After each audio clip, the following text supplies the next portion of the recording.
just got screwed. Well, the real problem with Credit Suisse, which is the analog, is they never made any money. Deutsche Bank is actually very profitable. So let's start there. Why bail out a bank that is just a chronic loser versus a bank that's doing well? What did he say? He basically just said that the Deutsche Bank is doing extremely well. And from the rest of his tweets, you can extrapolate that he's still extremely bullish on these European markets. And that things are going to be reversing soon. You guys know what that means, right?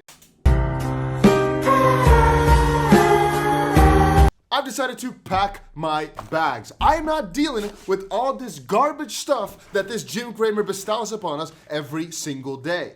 After noticing I really don't have any cool place to go to, I decided to look at my likes, and guys, they're doing amazing, but I want to still try to get to 1,000 likes on this video, so if you've not pressed that button yet, make sure you help out the channel, as I think it helps the channel grow, and that's about it. So do me a huge favor, press that button. Thank you very much.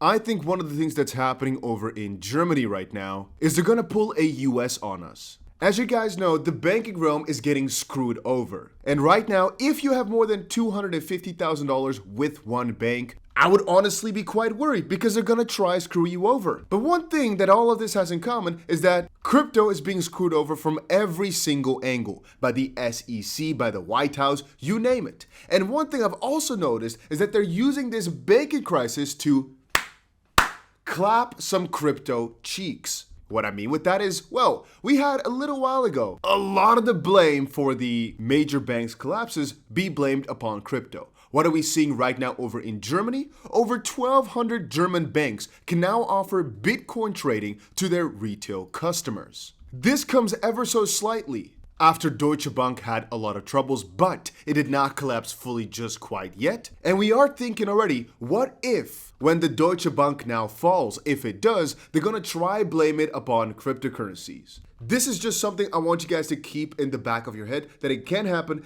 Don't let yourself get manipulated. Right now in the background, a couple of other very important things are happening. Again, many partners are already stating that this turmoil/crisis cannot be contained, but it's not really hitting the mainstream media. Again, what's mostly happening is these guys are discussing all this in the background. I think for the most part, they know they are screwed, so they're just trying to do some damage control with, for example, these meetings.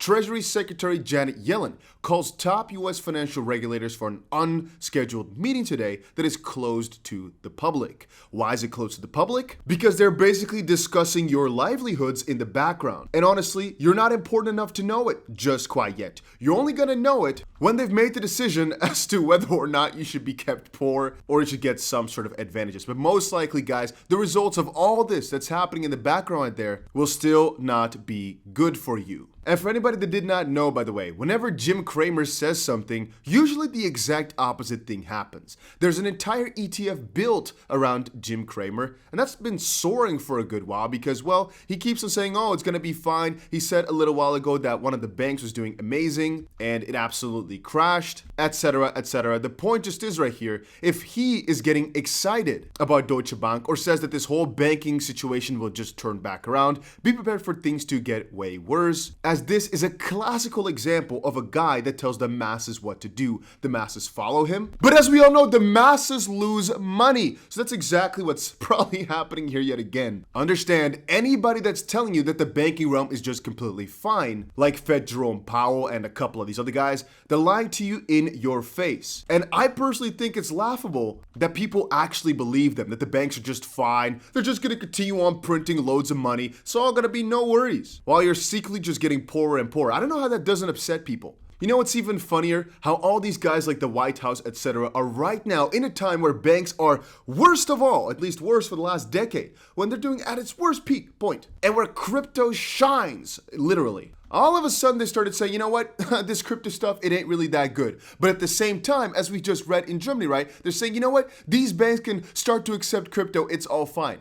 The irony here is they want to blame things on crypto so you don't buy it, so you don't flock to it, so you don't get rich. At least that's my own thoughts. If you disagree, please put it down below. Where in the history, the government has told you how to make some proper money, how to actually get rich, how to sustain value basically. No, they don't do that. They just tell you to save your money, put it right in the bank, or to keep trust in the US economy as it will go and continue on to prosper for the next decades and decades to come. The next centuries to come even, when in reality, again, as history has shown, the world reserve currency and this blooming economy stays for roughly a century. And that century, ladies and gentlemen, is now over. I'm not saying the US won't stay at the top for a little while more. I'm just saying it does not last forever, and you have to realize that. Right now, we're seeing talks from Russia and China bonding together to kind of screw over the US. And there is going to be a point, maybe, where the US just can't defend themselves anymore because of their dumb-ass policies.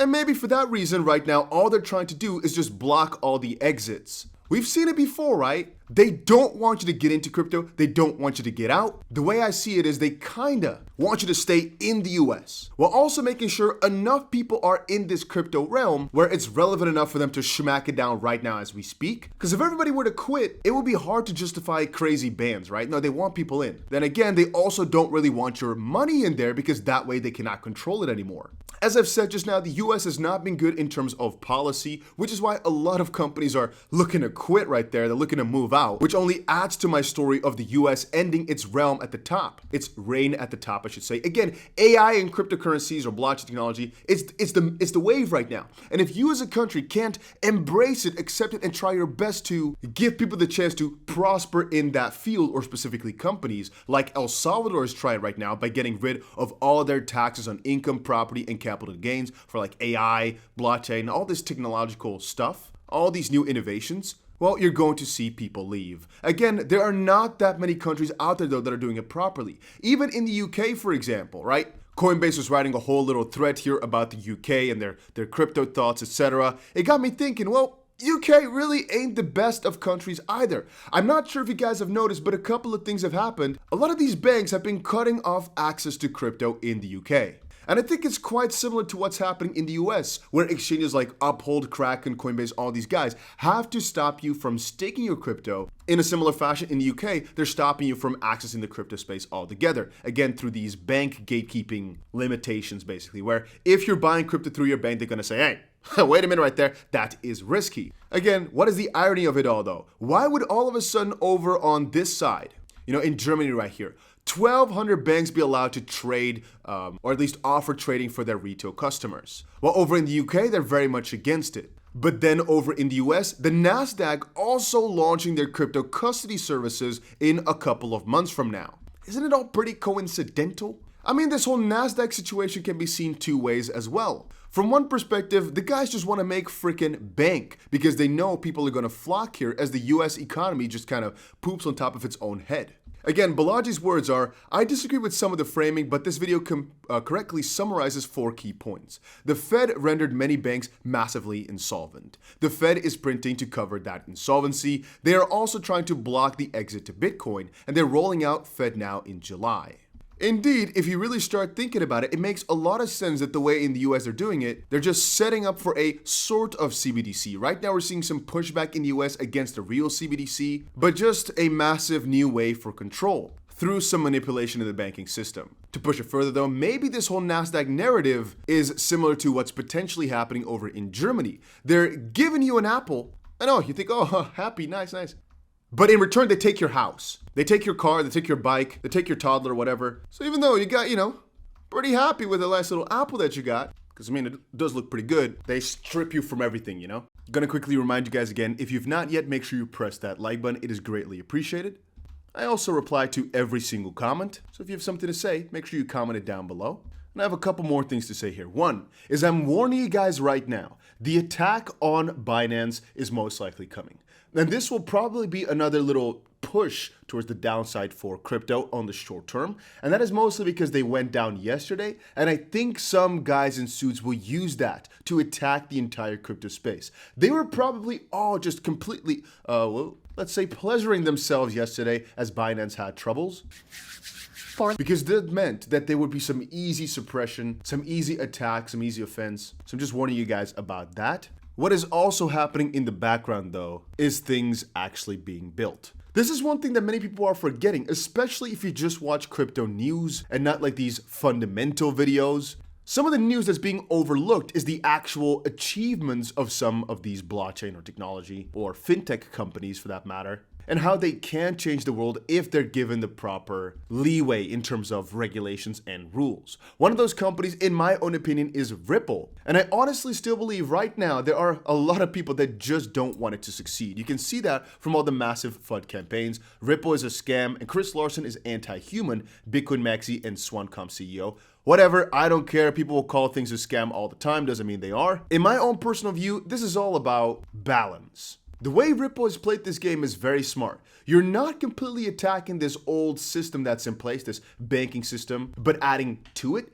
This way, the major guys still keep some of the control while you're creating a ton of value, and also a ton of value for the holders of this coin, in this case XRP. Because I think as well, I've been thinking about this a lot. Ripple as a company could have probably gone a little bit astray and tried to revamp the entire system on their own, not needing any banks, etc., etc., etc. They've sat there. Ain't that smart because they're never going to let us. You can see even now that they're trying to work together with the system, all the pushback that they're getting. If they tried to make an entire system on their own, because they've been thinking about this, right? Well, they probably would get triple or even quadruple the amount of pushback. And I'm personally thinking a big plan of, or a big part of the Ripple XRP end goal basically is a lot deeper than what you're reading about right now, what you're seeing right now. But you got to take baby steps. I'm not sure which one of the guys said it, but there's actually two quotes. One good one is number 45 right here. Water is the softest thing, yet it can penetrate mountains and earth. This shows clearly the principle of softness overcoming hardness. The way I perceive this one, or think about this one, is rather by not going full force the way Ripple's doing, right? Ripple's doing it pretty softly by integrating slowly, trying to play by all the rules, etc. That way they're not being too scary, but they're working their way around. Just as water, when it's dripping for a little bit, you don't really notice it's doing damage. But after it drips for a good while, all of a sudden your entire roof is gone. Or an entire mountain can be gone. You guys understand the principle. So don't think of the end result just quite yet. Think about it in phases. In a similar sense as this crypto revolution, you think they're gonna you think they're gonna accept to lose all their power to cryptocurrencies, like I'm talking about the guys higher up, and especially the guys in the banks and the guys like Warren Buffett. No, they'd rather just try to suppress it every single time it comes up with all these different excuses. And again, as we've seen right now with the crazy inflation, but also the banking troubles. Anyway, now that we're staying on the principle of Ripple's strategy, again, I don't want to extrapolate this too far, as you can only look at their strategy so far, right? Maybe I'm completely overthinking how smart they are, which is possible, but I'm just putting this out there. In a similar sense, there's rule number 2 here. Only enter, this is the art of war, by the way, only enter battles you know you can win. Another is keep your plans, strategies, tactics, and decisions as dark as night. The way I just perceive it is Ripple knows exactly what they're doing. They have a very solid plan. They know, and they knew there was going to be resistance. As again, this has been a project that they've worked on for 11 years. It's not just new. It's not just as if they didn't expect the SEC to come after them. They knew it was going to happen. And the fact that they're fighting this tooth and nail, instead of just an easy settlement like Kraken and all these other guys are doing, shows how confident they are they're going to win. Regardless of when it's going to be, it's how confident they are. And even if they lose, some articles are being written about it right now. Even if, I think eventually it will be overturned. It might, however, take some time. But even then, if they lose, you have to understand the entire crypto space will be screwed for a little bit, because that's the ultimate result. XRP goes down, Cardano is going next, Ethereum is going next, and you name it, every other crypto except for maybe, and that's a big maybe, Bitcoin is going down next by the hands of the itchy SEC hands. And why, you might ask? The only simple reason I could give is power, money, fame, the general things that what people want in life. I want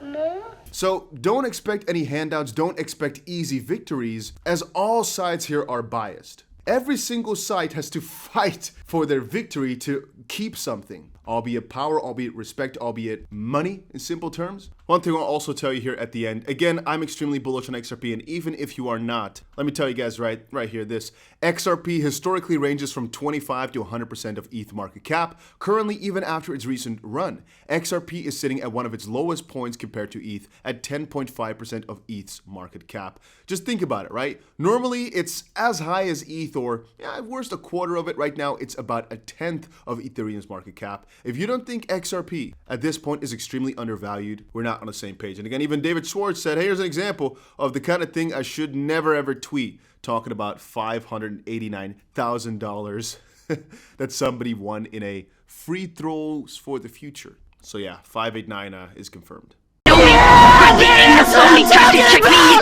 Let's go!